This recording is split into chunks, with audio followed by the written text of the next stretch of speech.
Mais entre les deux, c'est très difficile. Pourquoi on a proposé une biopsie hépatique? Vous avez vu que les plaquettes sont normales, tout était normal. Donc, finalement, la biopsie hépatique, c'était A2 et 2. Donc, on a commencé la bithérapie pégylée à S4, 3,6 volts. Mais il présente une anémie, déjà.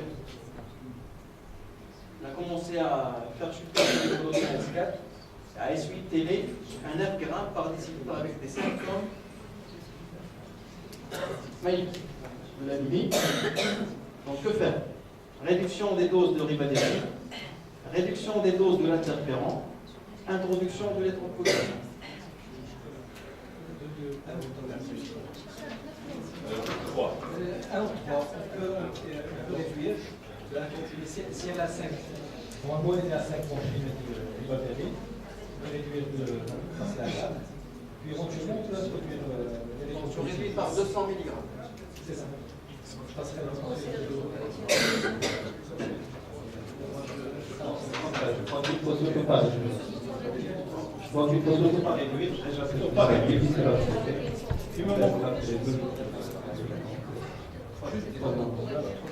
Du moins, quand c'est déjà quand on a vu qu'il de descendre on doit essuyer. Donc, du moment qu'on va introduire l'électropoïétine, il faut au moins garder la même dose de la riba pendant 12 semaines donc pour être efficace par la suite. La tolérance. Comment elle tolère ces 9 Relativement, elle tolère relativement le traitement. Il y a un syndrome anémique, des nausées, qui s'améliore pour kinétique.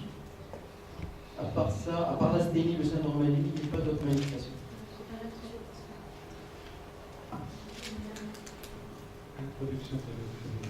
Tout en surveillant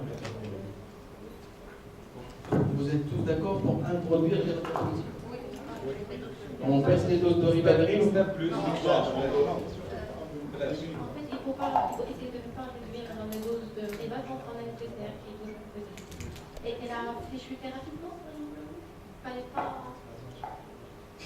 se mettre avant? Oui, tout à fait, mais vous n'aurez jamais l'électropoïétine par exemple. L'électropiste, vous n'aurez jamais l'électropoïétine si l'hémoglobine ne descend pas en dessous de 10. Vous n'aurez jamais l'électropoïétine. On a essayé, ça ne marche pas. On va attendre. Donc on essaie de garder les mêmes doses pour avoir une hémoglobine inférieure à 10 pour avoir la rétropoïétine. Donc on n'a pas changé la dose de réba. Donc il n'y a pas une possibilité de réduire la dose et que cette patiente qui est naïve, non cirrhotique. C'est vrai que la S4 est toujours positive. On peut tenter une réduction de ribadérine au lieu d'introduire le RPO. Pour la trithérapie, ce qui est recommandé, c'est de réduire le dose de ribadérine pour la trithérapie. Pour la bithérapie, non. Il ne faut pas réduire le dose de ribadérine. C'est toujours l'ARN est positif. L'ARN est toujours positif. Donc, il faut essayer de garder. C'est très difficile en pratique. Même si on introduit la rétropoïétine, comme vous l'avez constaté, vous n'aurez jamais l'augmentation de l'hémoglobine pour la semaine en début de semaine. Donc vous êtes obligé, mais on réduit par les doses de 200 mg, je ne pense pas. Je pense que c'est pas grave de réduire par 200 mg et d'attendre une semaine pour augmenter par la suite, pour revenir à la dose initiale de ribadérine. Donc voilà la réponse virologique en fonction de la dose cumulée de ribadérine. Donc la RMS dépend de la dose cumulée de ribadérine en cas de bithérapie, bien sûr. Donc ça, c'est une analyse rétrospective de 2 études phase 3 qui inclut 570 patients à peu près, génotype 1, traités par bithérapie pégylée pendant 48 semaines. Donc on peut le constater, même si on réduit les doses de ribadérine et on reste en dessous de 60%, ça ne diminue pas les chances de RPS. Par contre, si vous descendez au-dessus, en dessous de 60% par rapport à la dose initiale, là, vous risquez de perdre les chances de RPS de façon significative. Dans une autre étude, on a étudié l'impact de l'érythropoïétine sur la RPS, toujours analyse rétrospective de l'étude que je vous ai présentée tout à l'heure, l'étude idéale. Donc, en cas d'anémie précoce inférieure à 8 semaines, Donc, si l'anémie survient avant la 8e semaine, si on introduit le PO, la RVS est de 45% par rapport à 25% si on n'introduit pas le PO, avec une différence significative. Par contre, si l'anémie survient tardivement, qu'on introduit ou pas le PO, il n'y a pas de différence. Donc, il faut faire attention pendant les 12 premières semaines. Il ne faut surtout pas réduire les doses de ribavirin pendant les 12 premières semaines. Il faut essayer de garder au moins 80% de la dose de ribavirin, plus de 60% de dose de ribavirin par rapport à ce qui était au départ. Et là, il a recommandé d'introduire l'érythropoïétine au lieu de réduire la dose de ribavirin.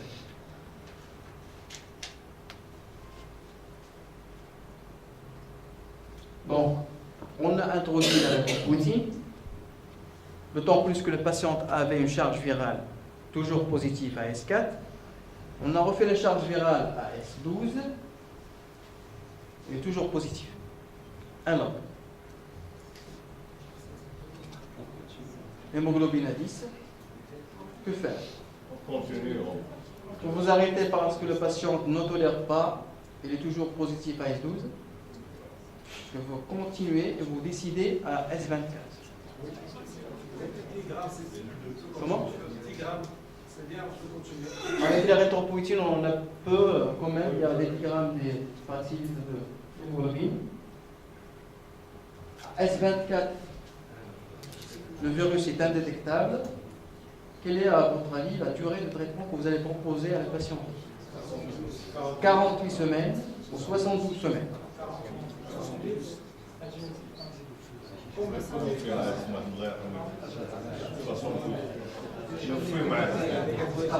Je pense qu'il faut, du moment qu'il y a une réponse de ça, et donc il faut, je pense, aller jusqu'à 72. 72. C'est pas d'accord. Pourquoi? La presse est négative. Il est négatif. À ce moment-là.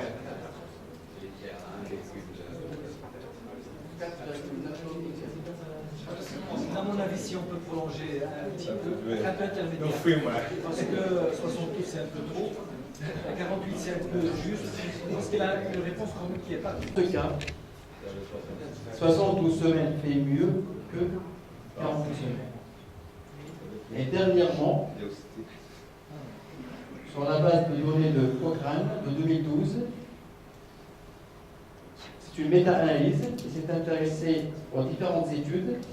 Les plus importantes, vous remarquez ici, c'est 3 études qui ont clairement démontré que si les malades qui ont une réponse virologique lente, 72 semaines fait mieux que 48 semaines. C'est pour sur cette base, on a proposé à la patiente 72 semaines de traitement au lieu de 48 semaines. Et voilà ce qui est recommandé dernièrement, en 2014, par la Société européenne des maladies du foie. Donc c'est le génotype 1P, malade naïf. Pour les non-répondeurs, les rejeteurs, ce n'est plus la bithérapie, c'est la trithérapie. Et vous avez le post-télaprévir qui est disponible. Et le télaprévir sera disponible en juin, probablement, en juin 2014. Donc, voilà le schéma thérapeutique. Donc, si le patient est négatif à S4, c'est la réponse virologique rapide. On peut raccourcir le traitement à 24 semaines si le patient a une charge virale inférieure à 400 000. Et là, je réponds à la question de tout à l'heure. On ne tient pas compte de la fibrose. C'est 24 semaines. Sur le simple paramètre qui est la charge virale inférieure à 400 000. Par contre, si le patient reste positif à la semaine 4, il faut voir la semaine 12. Si le patient est négatif à la semaine 12, charge virale inférieure à 15 unités, c'est 48 semaines de traitement. Par contre, si vous avez uniquement une réduction de la charge, diminution de la charge virale de plus de 2 logs, il faut voir la semaine 24, C'est les négatifs, on propose de prolonger à 72 semaines. Par contre, si vous n'avez pas une baisse de la charge virale de plus de log à S12, les chances de réponse sont très très faibles. Vous pouvez proposer d'arrêter le traitement déjà à S12. Ou si vous avez une charge virale toujours positive à S24, pour arrêter le traitement, ça ne sert à rien de le continuer. Donc, est-ce que vous avez des questions sur cette Il y a analyse? une variable dans ce cas clinique, c'est la limite. Oui. C'est-à-dire que c'est la limite. C'est un élément important. C'est un élément parce que on doit continuer sur 12 semaines. Oui. Toujours sous la menace d'une éventuelle anémie. Qui risque de faire carrément mal. C'est là où j'ai. Tout à fait d'accord avec vous. Cependant, si vous obtenez une négativation de la charge virale à S24, vous êtes en droit de réduire la dose de ribavirin sans introduire l'avatrombicine à la dose tolérable, et on la laisse à une dose tolérable jusqu'à 72. Donc c'était les deux cas cliniques. Je sais pas si bon. Maintenant, est-ce que vous avez des questions? Est-ce qu'il y a des dossiers à discuter? L'administration d'érythropoïétine, il a eu combien d'injections d'érythropoïétine? 4 injections. 4 injections. Une fois par semaine, 30 000 euros. Merci. Que, par exemple, quel que soit le stade où on va faire la PCR, qu'elle est moins de 15 est détectable. Ça veut dire quoi sur le plan pratique? Sauf si, après, si vous donne sur les résultats à S24. En principe, il est positif. Une fois, non, pas possible. Si vous constatez une diminution importante de la charge virale et inférieure à 15 détectable à S24, comme vous le savez, on peut proposer de revoir le patient un mois après. Si il est négatif, on continue. Si le reste positif ou elle échappe, il faut arrêter. Parce que finalement, les études qui ont étudié la prolongation de l'arrêt de traitement, à l'époque, la charge virale était détectée à 50 unités. Actuellement, vous savez que la PCR détecte même une très très faible charge virale à 15 unités. Donc là, il faut faire attention. Si vous constatez que la saisie virale diminue à S24, le biologiste vous répond qu'il est inférieur à 15 mais détecté, je pense que vous êtes en droit de prolonger, donc de continuer et de proposer 72 semaines au lieu de 48 semaines. Et s'il reste positif après un mois, le patient généralement ne répondra pas. Mais il ne précise pas si elle est détectable ou pas. Normalement, il doit préciser, sinon il faut le contacter. Quelle est votre expérience avec les VHC non génotypales? Oui, Génotype déterminé. oui c'est 1%, 1 à 2% des malades où le biologiste vous répond non typal. Génotype, je ne sais pas si j'ai un génotype 1 ou génotype 2. Dans ce cas, il faut le considérer comme un génotype 2.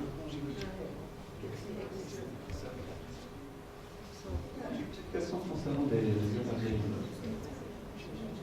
Je vais demander parce que certains préconisent une faible dose de ribavirin, sachant que ce mélange c'est contraire. Vous voyez la théorie ou la pratique? La pratique. Théoriquement, si l'interféron il est à dose adaptée à l'insuffisance rénale, la patient ne peut pas le dépasser. Si vous utilisez l'alpha 2 à 635, si vous utilisez l'alpha 2P, c'est maximum 1 microgramme par kilo. Pour la ribavirin, il faut l'introduire progressivement. 200 mg après les séances d'hémodialyse par titrage par semaine. On commence en principe par 200 mg et on voit la réponse. Si on voit que le patient tolère, on lui donne 3 fois par semaine. Si on voit qu'il tolère encore, on peut proposer 200 mg par jour. Mais généralement, ces patients-là ne tolèrent pas la ribavirin. D'après notre petite expérience chez les mondialistes, ce sont des patients qui ne tolèrent pas la ribavirin. À 200 mg maximum, il est arrivé au maximum à 200 mg 3 fois par semaine. Au-delà, le patient fait des antisémites.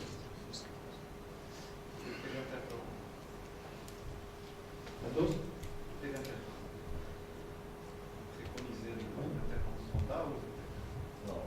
non, c'est l'effectif. C'est l'effectif. C'est une question un petit peu en dehors de règle collective des États. E, R, G, E. Je donne les noms. Qu'est-ce que vous en faites? Est-ce que vous les demandez? L'hépatite E, oui, on la demande. L'hépatite aiguë. Donc, à l'hépatite. On n'a jamais retrouvé un cas positif jusqu'à présent. On retrouve les IgG. On a trouvé des patients immunisés, mais on n'a jamais trouvé l'hépatite E responsable d'une forme aiguë. Par contre, la littérature internationale, maintenant, elle s'intéresse beaucoup à l'hépatite E, et surtout dans les formes extra-hépatiques. On parle des formes neurologiques. Faire très attention, certains patients avaient même des transaminases normales et des formes neurologiques de l'hépatite E. Vous savez bien que le mode de contamination, c'est la consommation de porc ou de sel. Au total, mais surtout la consommation de porc ou de sel.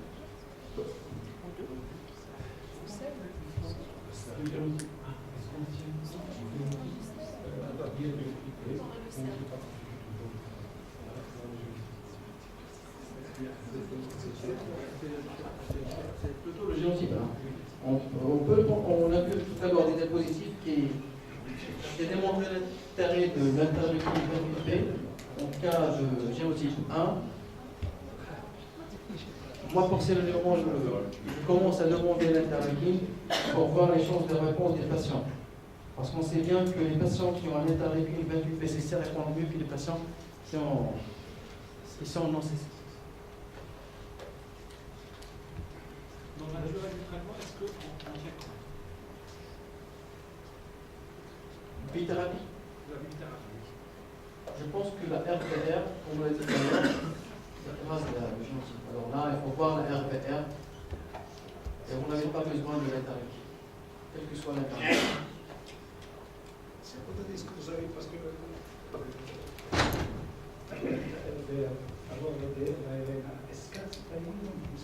on n'a jamais eu l'ARN avant 10 jours, 15 jours et même parfois un mois chez le liste. Donc on continue le traitement jusqu'à avoir malheureusement l'ARN. qui t'a donné la première phase, est-ce que vous offrez le problème de la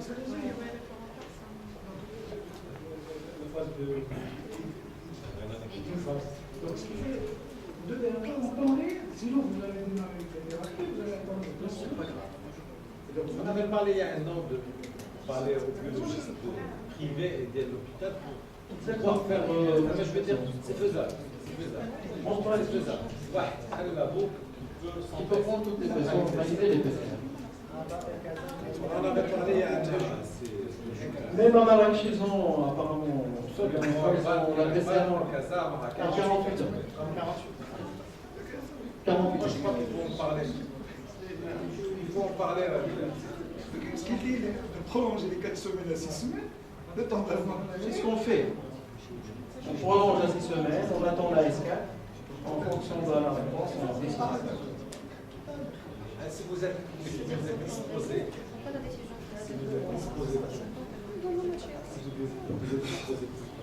voir, c'est-à-dire c'est ça. On a la PCR à l'hôpital. Personne ne prend la PCR. Non, dans des réunions, c'est à l'hôpital, je parle à un biologiste, donc il y a un nombre de patients. Il faut 10. Si on n'a pas 10, il ne faut pas travailler le 10. Mais si vous envoyez les patients au CHU, on va facilement la PCR en 48 heures, même dans 24 heures. Il faut coordonner pour. Si vous voulez que je parle à l'envirologue, si ça vous arrange, La PCR, ça nous demande 2 semaines. et dans l'hôpital, malheureusement, c'est un mois. Parce qu'on ne reçoit pas de prestation. Mais moi, je ne le vois pas. Je vois la station en privé parce que je sais que ça va pas. Et on le fait ensemble. Par contre, si on s'organise et qu'on peut avoir la PCR dans 48 heures. Donc l'étape suivante, c'est les cas cliniques. On fait des cas cliniques.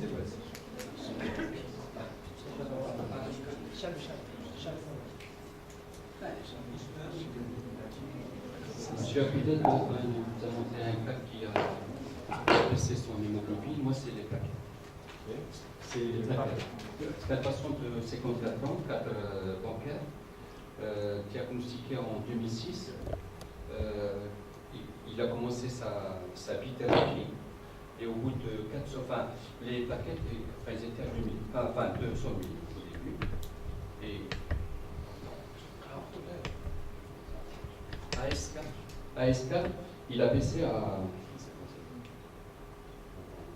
Ils étaient à 200 000 au début. AS4, ils étaient à 87 000.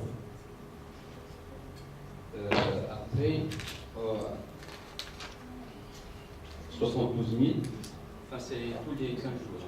72 000, là on est à presque platine. À quelle date On a commencé en novembre. À quelle semaine? C'était S12, ça doit être S9 à S8. Il a baissé même à 4 000. 4 000. J'ai demandé les anticorps, anti-plaquettes, les étaient négatifs. Et à chaque fois, enfin, quand j'ai baissé les interférences, pardon, Il ne saigne pas. Il n'a pas saigné. pas du tout. Déjà, qu'est-ce que tu as fait à 33 000?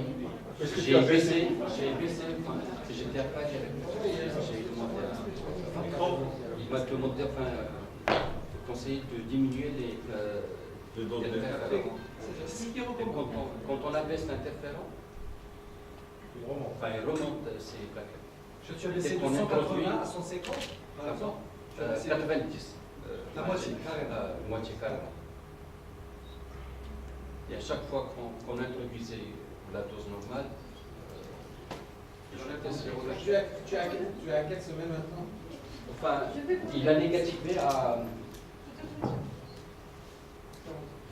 S12, enfin ils étaient à 2,9. À S24, négatif. Donc c'était un génotype 1, Un. il a quel âge? Enfin, actuellement, il a 54. Les jeunes. Il est jeune, enfin, il avait 46 ans à l'effort. Et les sérotypes? Au début, ils étaient à F2. Sur la biopsie ou sur Non, sur la concordance, j'ai. Et initialement les plaquettes à 200 000. Au début, à 200 000. 200 000. La demi-videlle est plaquette aussi. Pardon? La demi-videlle est plaquette. 24 ans. On ne peut pas transfuser. Ah non. Je veux dire, il y a un risque. On a une question aussi.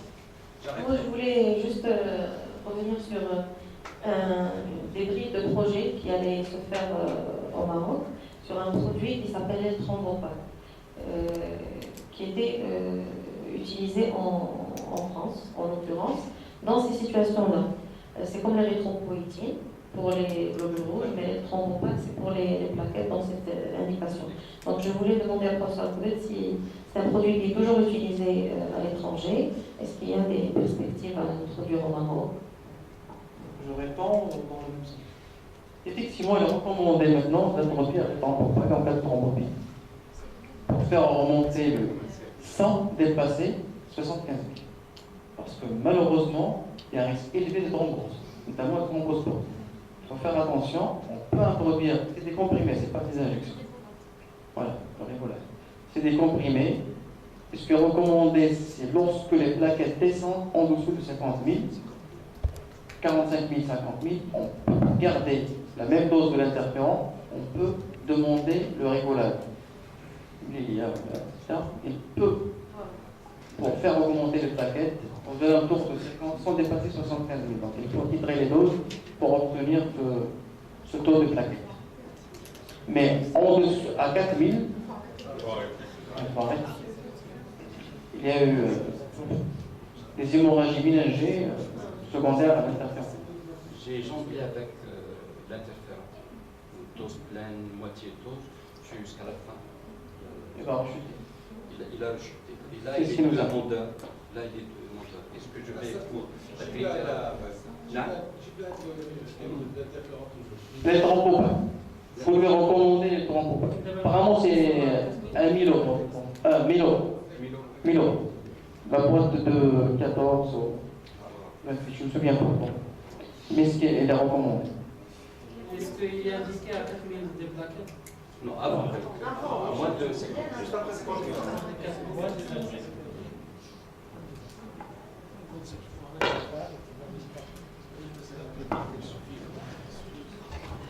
Une fois la thrombopénie s'aggrave, il faut arrêter. Moins de 25 000, il faut arrêter. Moins de 50 000, il faut s'arrêter et transfuser les agonistes des récepteurs de la thrombopoïétine. C'est-à-dire des thrombopathes. Donc à 4 000, c'est déjà. La recommandation, c'est moins de 50 000, on réduit de moitié. Et moins de 25 000, on arrête. Mais en pratique, certains disent qu'on peut garder la même dose jusqu'à 30 000, 25 000.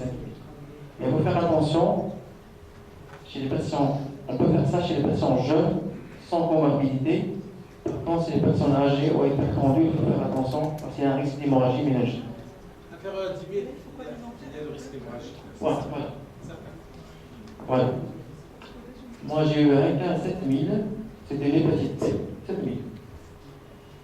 J'ai pas su le record. Mais c'était un faux résultat. Faire attention, c'était un faux résultat. Enfin, moi, c'était. De toute façon, on n'avait aucun signe, on a refait, c'était 50 000, on n'a pas 7 000. Ça varie entre 11 000, 9 000 et sans traitement. C'est-à-dire le problème de thrombopoïétine, parce qu'il a les sérotiques, du patient sérotique à 9 000, 11 000. Par contre, c'est certains patients chez qui la thrombopénie est secondaire au virus de l'hépatite C, on a constaté une augmentation des plaquettes. Lorsqu'on commence le traitement, au lieu qu'il baisse. Voilà. Parce qu'il y a plusieurs mécanismes de thrombopénie pour l'hépatite C. Le mécanisme c'est l'aspirisme. Là, ça ne va pas augmenter, ça va baisser. Il y a l'auto-immunité. Et puis, il y a la lise directe par le virus. Si le virus est responsable de cette liste, on a constaté au moins la stabilisation à 70 000, 80 000 de Certains proposent des corticoïdes, surtout si vous avez des anticorps positifs, pour au moins garder des plaquettes à un taux acceptable. Mais je n'ai aucune expérience. On a fait ça chez une patiente, ça a augmenté au départ, puis ça a baissé. J'ai essayé, mais ça n'a pas marché. Ça ne marche pas. Ce qui est recommandé, c'est les thrombopathes. C'est des comprimés. Il faut commencer parallèlement à la thérapie. Oui. Il faut arrêter les deux. Maintenant, une patient qui n'a pas été traité correctement, on ne peut pas le considérer comme rejeteur. Parce qu'il y a des taux sont baissés. Il n'a pas toléré, donc ce n'est pas un rejeteur. Mais là, il faut le retraiter en bithérapie ou en trithérapie. L'EDA, c'était une vraie thérapie sur la Ah non, mais c'est pas les mêmes. Avec le gociprégaire, c'est essentiellement la ligne, donc il n'y a pas de risque de. Oui, tu vas reprendre l'interférence et le changeur. Est-ce qu'on change l'interférent?